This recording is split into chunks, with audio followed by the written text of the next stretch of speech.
One of the most important things that you're going to have to learn when you go into basic training is how to have a sense of humor. If you take things too seriously, it gets in your head. If you understand it for what it is, that it's a game, you can have a lot of fun, and that's how you get through it. You make it so that, I've got to be here anyway, I might as well get something out of it. I'll improve, I'll learn the skill set, and don't forget to have fun. Same with school, don't forget to have fun. Same with the gym, same with work, same with anything. Don't forget to have fun. I'm not sure how many of you guys want to be parents, but one thing I'll encourage you, don't forget to have fun. Don't forget to take it seriously, because you've adopted that role willingly. You've chosen to be a parent. So why not become the best one you possibly can? What are you doing otherwise? You have to be one anyway, might as well be the best at it. And you're going to find that when you get the habit of being the best at something, then, well, you won't accept that for anything else.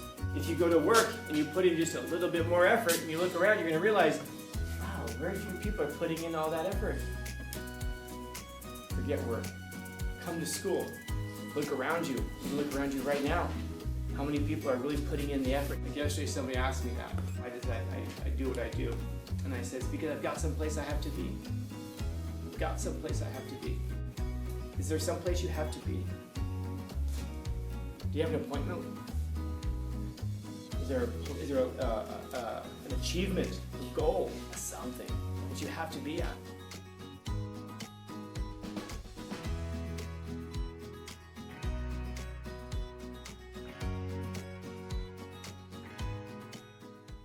What do you want, a mediocre mind in here? Do you want someone who's with mediocre achievements? You might think, but a college degree. College degrees, man, you can't swing a dead cat without hitting people with college degrees, man. Those are easy. Keep in mind, as daunting as it might seem to you, as hard as it might seem to you to get a college degree, every single teacher and every single substitute you've ever had has had a college degree. Let that sink in. You know that teacher who can't turn the television on and has to send someone to the office to figure out a projector? That person has a college degree. So if you ever sit there and think like, I can't stop, think about that one teacher who got their key stuck in the door. That person has a college degree. You can do it if you wanted to do it. If you want to do it. But it takes applying yourself and doing the steps to get there. Same as with the job. You apply yourself to get better at the thing that you've committed your life to. I mean, what else are you doing? I mean that, really. What else are you doing? Think about the roles that you've adopted in life willingly. So right now, you've adopted this role of being a student. You might say, I didn't want to. There's a door right over there. It's big and it's red. We make it really hard to miss. You can walk right out that door. And yet, you walk in that big red door every day. At least 3 times a day, sometimes 6 times a day on Mondays. So what are you walking through that door for? Because I have to.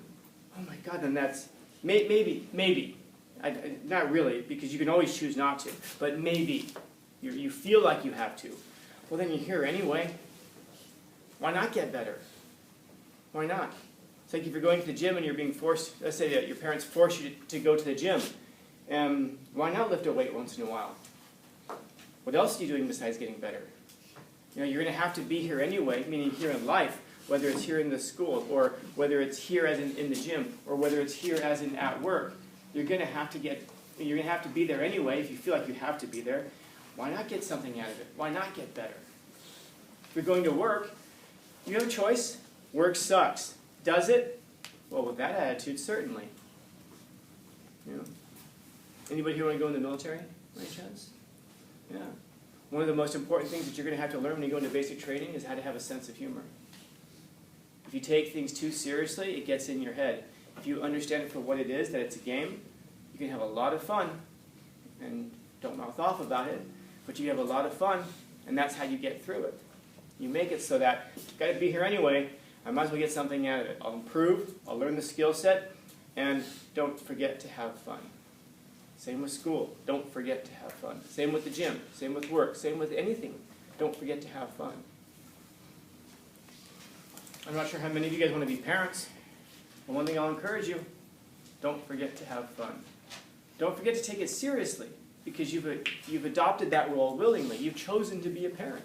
You've wanted to bring a person into the world, even if it's an accident or an oopsie, which of course is just another word for irresponsibility, generally. I know, everyone has, well, that's not true. My one family member who was on like 10 different birth controls is still fine. One in a billion people. The kid must be, the next Einstein or something, whatever.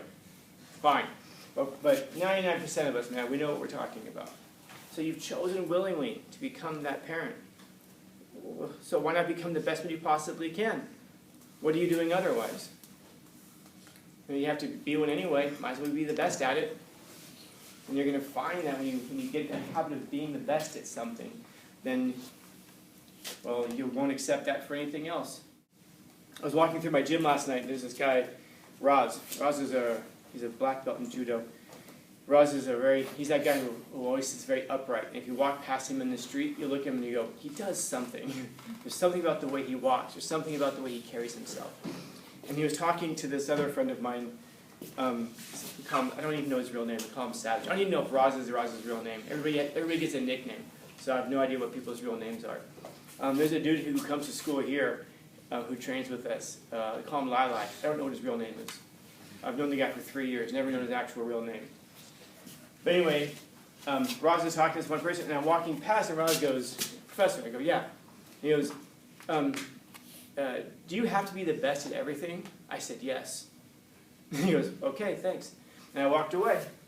And what he was talking about was myself and this guy Savage had that same mentality. If you're going to be somewhere, put yourself into it. Do it. Become the best that you possibly can at it. You can't, you have to be number one. Yeah, but first things first. Become the best you possibly can. And what you'll find is that most of the time that you become the best that you possibly can, you're going to surpass other people, because most people are not being the best that they possibly can. That's the beautiful thing about it. That's the beautiful thing about it. If you go to work and you put in just a little bit more effort and you look around, you're going to realize, wow, very few people are putting in all that effort. Forget work. Come to school. Look around you. You can look around you right now. How many people are really putting in the effort? How many people are really thinking about the things that we're talking about? Why do we talk about these things? To get you in the mindset of knowing how to think about things and how to talk about things, so that later in life you have practice and skill and you have a model of how to approach big ideas. Because big ideas are the things that guide your life if you do them properly. Cliches, those are the things that guide the lives of fools. Here's something a fool says. It is what it is. And then we all go, yeah, you're right, it is what it is. Yeah. Whatever the fuck that means. It is what it is because you stop. Just like life is what it is in terms of to live is just to breathe, eat, shit, laugh once in a while. Okay. If that's the life that you really want. And by the way, if that's the life that you really want, cool, dude. Cool. That's the life that you want. No problem with that. As long as you're aware that there are things outside of that, and you just consciously, aware, say, no, don't want those things. I want what's inside of this box. No problems with that, man. There's no problems with that. As long as you're doing it willfully, aware. You don't want to get towards the end of your life and realize that there were things out here in the peripheral that you really could have done. And I say this earnestly, man, and I say this seriously. There are things out here in the peripheral that you could do with just a little bit of ambition, man. Just a little bit of ambition. Look at the people around you. And I really mean this. How much harder do you have to work than most of the people around you to surpass them? Not a lot, man. Not a lot. And if you look at what you're really capable of, most of you in here are capable of just outstanding things. And I mean that genuinely. But then again, if you walk down Highland Avenue and you pop your head into all the stores, many of them are being worked by people who are capable of a lot more. And yet they don't pursue it. Why? It's this box. First things first, you have to be aware that there are things outside of that. Second thing, this is the hard part, you have to believe it's possible. If you don't believe it's possible, then why on earth would you do it? Anybody here believe that if you practice and work long and hard enough, that you can jump all the way up to the moon? No. And if you don't believe that's possible, then why would you ever start practicing it in the first place? And by the way, that's wisdom. It's not possible to do that. But man, the things that are possible, there's a lot of distance between jumping to the moon and whatever it is that's right outside of here, man. And if you don't expand yourself, if you don't believe it's possible to get there, then you never will. And you're going to be able to go a lot farther than you actually ever believed possible. It's just a little bit of ambition, to believe it's possible. So I guess it starts to beg this question about what is it to live? Is to live just to eat, breathe? Yeah, that's part of it. You have to be able to do that. That's true. Excuse me. That's why money matters. When people say money doesn't matter. Yeah, it does. You have to be able to live. You have to be able to eat. But money might not be enough. Money is a resource, but it might not be enough. It might be for you, but it might not be. So I guess then it begs this question about what is it to live? What is it to work? I mean that. We looked at a text before break, why we need to work. It explains why we need to work. And yet we have this really ugly relationship with work. And we think, well, work is terrible, work sucks. Probably for many people. Do you have anybody around you? And I really mean this to think about this. Do you ever have anybody around you who genuinely says, I get to work today. I get to go do something every day that I love. Or is the experience that you have people who say, work sucks and then you die. And we're like, yeah, work sucks and then you die. But you know what? It is what it is, right? No, it doesn't have to be, though. It doesn't have to be. It doesn't have to be. It doesn't have to be. This is the thinking that kind of puts us in this box right here. We don't realize what we're capable of. So at this moment, many people have stopped living. They've stopped doing this.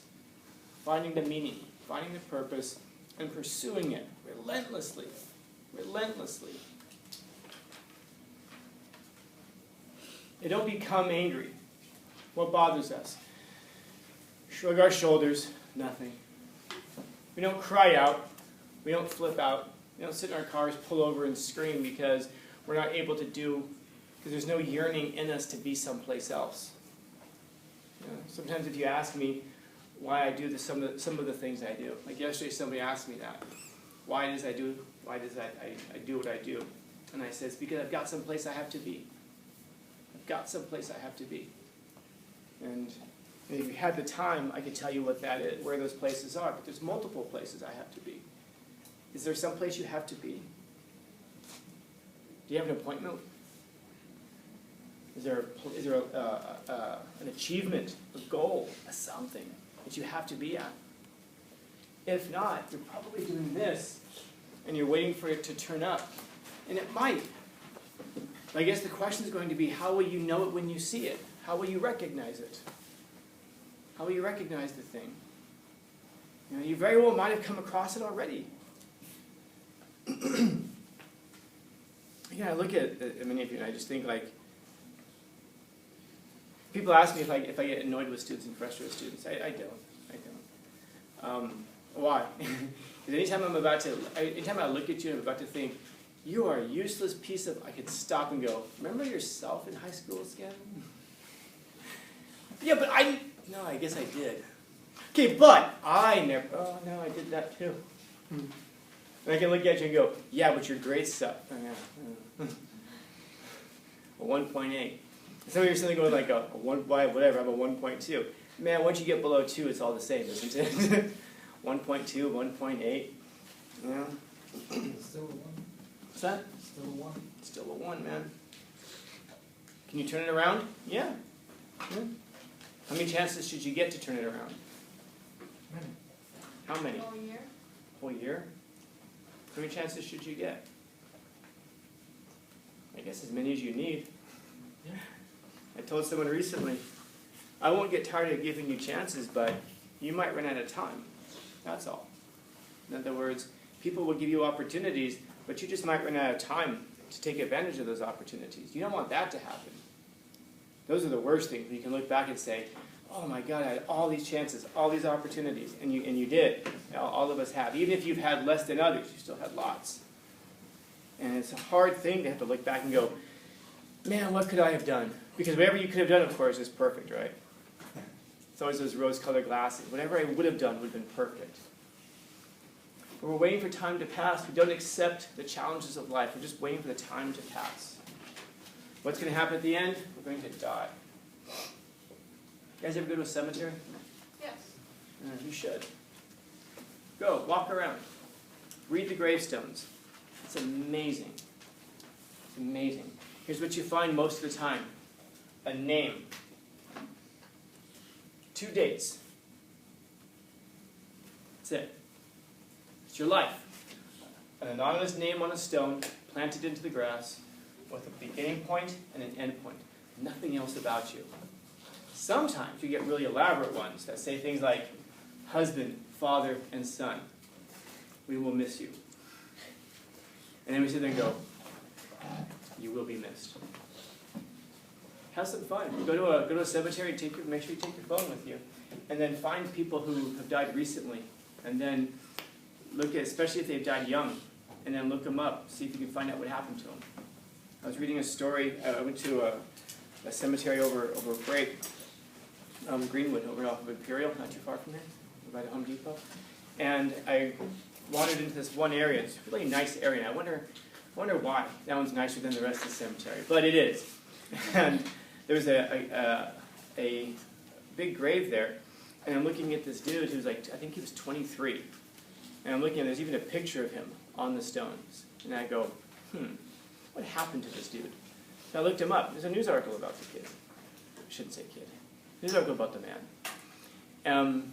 He was driving in Oceanside in a Corvette, alcohol and high speed. He crashed into, he rear-ended a car and he died. And I'm thinking, 23 driving a Corvette. Life must have felt pretty cool 30 seconds ago. You know?